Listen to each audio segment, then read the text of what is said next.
white people are responsible. White people are to blame for the climate change and the suffering that has been brought about by the climate change. And this suffering, of course, it is affecting mostly black people. Black people, here I'm talking about the Africans. The Africans are at the receiving end, of this climate change, as we've seen with the floods and all of that. So I'll be explaining in this video why I'm saying the white people are responsible for that. But before we go to it, guys, let me just greet you guys and welcome you guys. Welcome to the platform, The Agenda. My name is Tebos Kosana.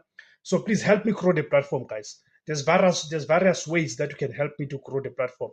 Firstly is by subscribing.